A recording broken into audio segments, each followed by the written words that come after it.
I'm Christy. Today I want to talk to you about decorating for the holidays. Okay, we've survived Thanksgiving. One holiday down, two more to go. And now the chaos really begins for a lot of us.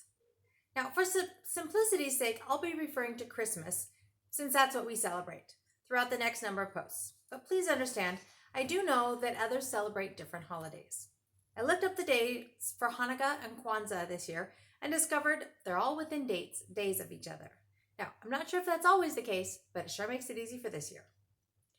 Now, regardless of which holiday you celebrate, I'm pretty certain that they all involve several similar things. Extra parties or other celebrations, religious services, extra time with family and friends, and the list goes on. Then there's the decorating, extra baking, special dishes that only appear at this time of year, and again, the list goes on. There's a lot of controversy about when the Christmas or whatever holiday you celebrate, decorating should begin. For many, the day after Thanksgiving means it's time to start in on the Christmas season. That means the tree goes up, the house is overhauled with decorations, and the craziness begins. For others, this kind of decorating needs to wait a little bit longer. Regardless of when you start though, most homes have this kind of a makeover at this kind of year. Now within a week or so, the parties and celebrations often begin, but I'm getting ahead of myself. For this week, I want to focus specifically on the decorating part. Many families really get into Christmas or holiday decorating, and it definitely adds a festive feel to the house. These homes look beautiful. But what if your loved one doesn't handle change so well? What if they don't like the decorations out? What if they can't handle the new smells that often come with the season? This can cause some significant issues within some families. The Guardian has an article that discusses one family struggle. You can find a link for it over on the blog. That's at www.havenofhopeforme.com. This originally posted in December of 2019. Now, it also offers some tips to help families balance the needs of every member. I like the tips they offer, even though they're not specifically decorating related. Now, how do you decide how much to decorate? Great question. Here's a few things to consider. 1, is your loved one impacted by things looking different? If so, you probably need or will want to keep your decorating simple and minimal. Adding some window clings can change the feel without changing locations or adding things to work around. Does your loved one have mobility issues? If so, you'll need to consider what you're going to put where. Will your loved one be able to maneuver around it without problems? What kind of decorator are you in general? If you're pretty minimalist to start with, it's unlikely that you'll want to go overboard for Christmas. And that's okay. Be yourself. Do what you're comfortable with. Now, I had a friend recently confess to me that she's not much of a decorator. Side note, her house is way cuter than my house, so I think she does fine. But she said her kids love it when she decorates, and so she's trying to find a way to do a little bit. I think it's a great balance, and she had a genius solution. Decorate for Halloween and Thanksgiving by using pumpkins. I think it's a total win for everyone.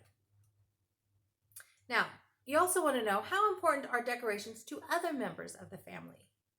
While I totally understand that some things do indeed need to revolve our loved one with special needs, I also like what a couple friends have taught their loved ones. The world doesn't revolve around you, and it won't cater to you. You have to learn to live in the world. Now granted, these two individuals are definitely on the higher functioning end, and they've both learned to function well in the world now that they're teens. But I also know that their families struggled for years teaching them these lessons. So, if decorations are important to your family, it can be a good opportunity to teach a bit of flexibility and adaptability to everyone. Your loved one with special needs can begin to learn that this kind of decorating is important to other people, while your other family members can learn some compassion and moderation because of the issues it brings up for your loved one with special needs. I also realize that for some families, this kind of compromise is extremely difficult, if not impossible. It may be that, for this year at least, no decorating can happen. Hopefully things will be better next year, or different next year. Or maybe it's an opportunity for some creative thinking. If you fall into this category, please reach out and ask for suggestions. I'd love to help you brainstorm possibilities, or at least try and come up with some acceptable compromise. Now, once again, I'll say this is an area where I'm definitely on the Scrooge end. Let me start by saying I don't decorate my home much on a normal day. We have a few pictures up and a few knickknacks on shelves. That's pretty much it. Otherwise, it's pretty utilitarian.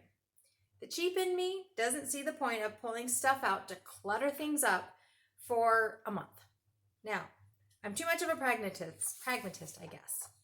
Now, I should also say that for a number of years, I really struggled with depression.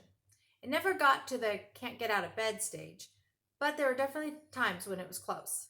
The thought of digging out stuff to decorate at those years was just too much to even consider. So needless to say, we don't decorate very much for Christmas. We have a few items we've collected or been given over the years. Some years they come out, some years they don't. We have a big Christmas tree and have tended to not even bring it out if we're going to go visit family for Christmas. This year we're staying home, and I've been decluttering and purging the house this fall, so I have a pretty good idea of where things are and what we have. Now, I do still need to work on the Christmas stuff, but that just means I'll know exactly where it is and exactly what we have. So I have a feeling we'll get some things out this year. So I'm thinking, like I said, we'll do some decorating this year. Again, it's not likely to be much, but it'll add a festive spirit to the house and to make sure that it's not overboard when it comes time to put it all away, because I'll just purge through it all. The purger in me will make sure everything has a specific home. Now, my question for you this week is this: how much do you decorate your home? Have you figured out any great balances or compromises? I'd love to hear about them.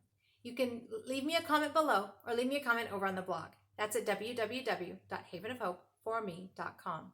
This originally posted in December of 2019.